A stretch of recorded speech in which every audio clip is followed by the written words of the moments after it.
Hello guys, welcome to my YouTube channel. My name is Jean-Marie, I'm a photographer. The topic of today, I'm gonna talk about the thing I wish I knew before I moved to Korea.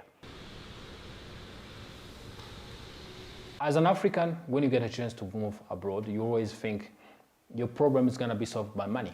And I'm guilty with that mindset. I have a brother, he's the one who introduced me to South Korea, who told me that here there's jobs, you can come and go work in a factory and make money. And in my mindset, I want money. If I get there, I'm gonna work 24 hours, like everyone is who want to move abroad. The reality hit me differently. And it's why I'm starting with this conversation saying the things I knew before I moved to Korea. I wish someone could tell me that the expectation is different with the reality. Let me explain. My first day when I was there, the weather. I remember I was wearing jeans and I had like one jacket. It was in February, and that time in South Korea in February, the winter is very bad. Even I had jacket, those big jacket, because my brother told me that bring jacket, but I was wearing a jean. And I can tell you, I went outside, after arriving at the airport, the weather hit me like crazy. I was freezing as hell. But yeah, with time, I learned how to adjust with the weather to know which time, what kind of the type of the clothes you need to buy or to wear. That was the first challenge I faced. What I mean, reality is different from what you imagine. I thought that I want money and I could do anything related to money. I remember my first job, I was working in a field. I was working with an older woman who were fixing the stuff they put to protect the plantation when it's in the winter time. So we were fixing those ones were broken. They are just metal stuff. And we worked there for 8 hours, and it was like -7 or 6. We were wearing jacket when she was showing how to do it. If I didn't speak Korean, we spent like 8 hours there. But I remember I went home, I slept like the next whole day because I was freezing, and also it was my first time doing manual job. But at the time I didn't like I was like, maybe it's because of the weather, I will adapt. As someone who was in my head, I was like, I want money. When I talk about the language, when you move to South Korea, they have the native language they speak. In South Korea, they speak Korean. And as an African, when you move in there, when you're going to make money, you don't have time to go to school to learn the language, because in the system, they just allow you to stay there for 3 years, and you can have, after 6 months, you can have permanent work. But because when you get there, you need to find a place to live, you need to pay rent, you need to save money to send back for people who have family. And for me, when I go there, my main focus was I want to make money. I didn't think I wanted the language much. My first week or my first month, they were telling me you can go on YouTube and learn, but I wasn't really, I'm lazy when it comes to language. I'm not gonna lie, I was lazy. That was the main challenge I had to face, because I remember most of the job I was getting when I was starting working there, I couldn't even, I knew how to say hello, but I didn't know anything else. My first job was like the first job I had, the second job I was living in Daegu. I was working with old people. They could just tolerate me because they need someone to help them in the farming field. And my second week, I got another job where I was working with other Rwandan people who were taking me to get to that job. It was easier for them to communicate on my behalf or to show me how to do the job. Later on, is why I realized the language was the main issue.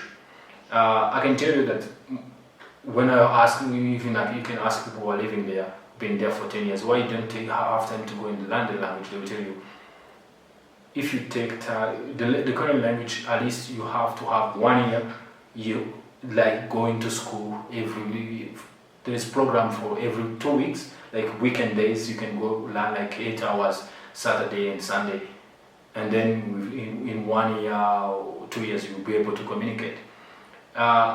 You ask me why I didn't learn the language, because you learn the language because so you can adjust or adapt in the society. When you get there as an African, you realize you have limited time because of the visa you have, and then you realize, what do I have to learn the language? Mostly people learn the language so they can communicate, they can make friends, they can have relationship. When you get there as an African, you realize, I want to go to learn the language. You don't have anyone to talk to, really, apart of in the working environment. It's not easy to even to meet people, Korean people in general, in the same age or dating situation, and then learn the language. For me, it was not really a good experience. I'm talking about my experience. I was not able to meet someone who encouraged me to go to learn the language. Even the people I was dating, I managed to date, it was like they were more interested in speaking with me in English, because I'm not gonna lie. When you move outside of it's when you see the power of branding. You see how American has taken the whole world, and as a black person, sometimes you become American so you can, fit in. Yeah, I'm not gonna lie. Yes, and then it became like, what do I need to learn when you don't want to really? They are not interested in knowing me. They just want the idea of me. So it was not easy for me to think I would need it. I didn't need the language. It's a shame because I could just now be speaking the language, but still, I choose not to. Because I'm lazy. I can say I'm lazy person when it comes to language. Because the language, one thing you have to learn about the Korean language, it's different from any other language you ever learned, because the alphabetic, the writing, and the pronunciation, it's different. That was the second challenge to language. For me personally, the food are really good. They were good. I could eat anything they bring on the table. But if you're a Muslim, you don't eat pork, it's another challenge. Because most of the dish they cook or they prepare, there is some ingredient related to pork. But when you work in a factory, there are places they can give you a place you can cook, or you can even buy stuff to cook for yourself. That was the other challenge I can tell you. When you get a job, there's a place you go look for a job. The company, they're outside, like the factory, even the farming place, they're outside of the city. You have to travel there for at least, the minimum is 1 hour or 4 hours by bus or by train. So when you get there, you only have, they give you a place, sometimes a house or a room. You stay 1 or 2 people. You have a schedule for 12 hours working every day, either a night shift or day shift, and then you have other 12 hours to stay in your room or to do something else. Because you live outside of the city, it's not easy to say, let me go distract myself, go in town, go clubbing. It's always a challenge. You just have to focusing for the work environment. That was also another issue, because you could, I cannot explain it. You could see everything every day. You're doing the same job. You're working on the same machine. You are talking. Even like in the work environment, they don't talk, but you're seeing the same person. The only place you have to go to is on your phone, even or on your bed. Those are the other challenges you have to face.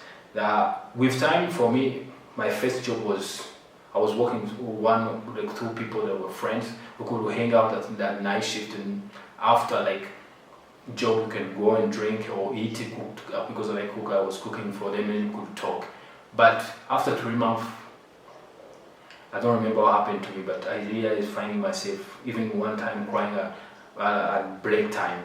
I was in a situation I couldn't explain why. I was sad. I was starting missing my mother, who died when I was 11 years old, and I was like, why? Because in my head, usually I was thinking, I need money, I need to buy this, And that month, I worked like 2 weeks, then I quit that job. I went to look for another job, and I got another job again. I stayed like 2 days because of the condition people are working with and their environment. There's what I'm saying is about, we don't talk about it because we don't know. People experience differently. Living, then they are doing their job. I realized I was not money oriented.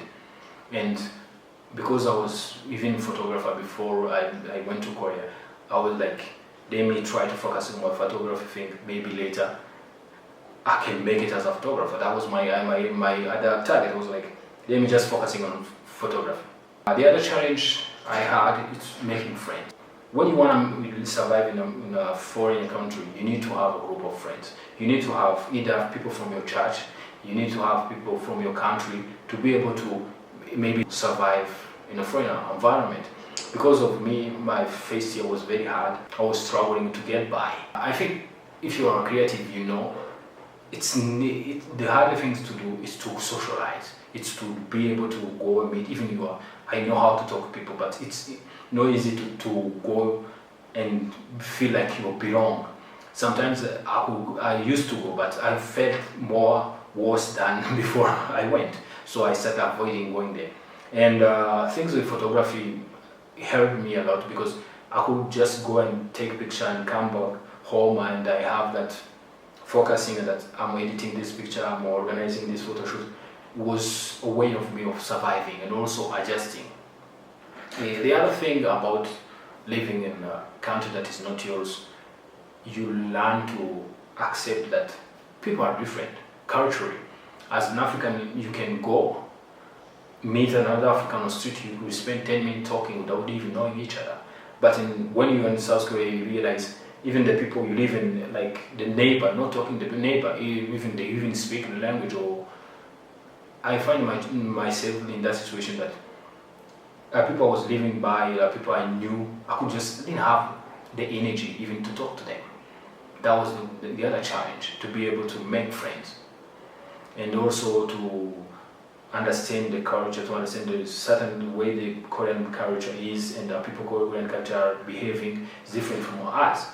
As a creative, we know, if you're a creative, you know, we are always in our head, we're always thinking, we always have ideas. When it's not related to your idea, sometimes for me it was very hard to be cooperative, to be okay with going with the flow, especially socializing. So the other thing I can tell you is what do you need to know? The language, the social life, dating life is different. You have to be able to know how to use social media, be able to talk to, and sometimes you have to lie. Yeah, it's general, but I think when you meet Korean women or Korean, yes, the information they have about Africa really brittle, and when you're dating, it's like you're trying to mix African culture and Korean culture, and with African culture, always laughing, always wanna, you know. Yeah, we are. I can say we are open people. We always talk about our life. We always talk about our family. A few women I have met, when you talk about their families, they don't want to talk about it. Sometimes they don't. They are not really in a good time with their parents or with their sister, with their brothers. Like even with my family, if I have a problem with my family, I know they are my family. We have a problem, but that time we say no, that problem doesn't count. We just have to focus what we have now. Yes, there's challenge when it comes to relationship, because culturally, because of mindset, because with my own experience, dating was like always. Yeah. Okay. I don't know what else I can share about Korea, but if there's still opportunity for people who want to go there, if you want to go to, especially to go to study, there's many ways you can find a school, and also there's a jobs. But for African to go there, the only way, I think the easy way is to go as a student or as a tourist visa or business visa. But it depends on your country relationship between Korea and your country to be able to get that business visa or visiting visa. But for student visa, it's easy. There's schools you can apply to. If you need information, just hit me up. I will connect with other people who I know that's working in a school environment who can help you together. Thank you for watching, and I hope to see you in another episode.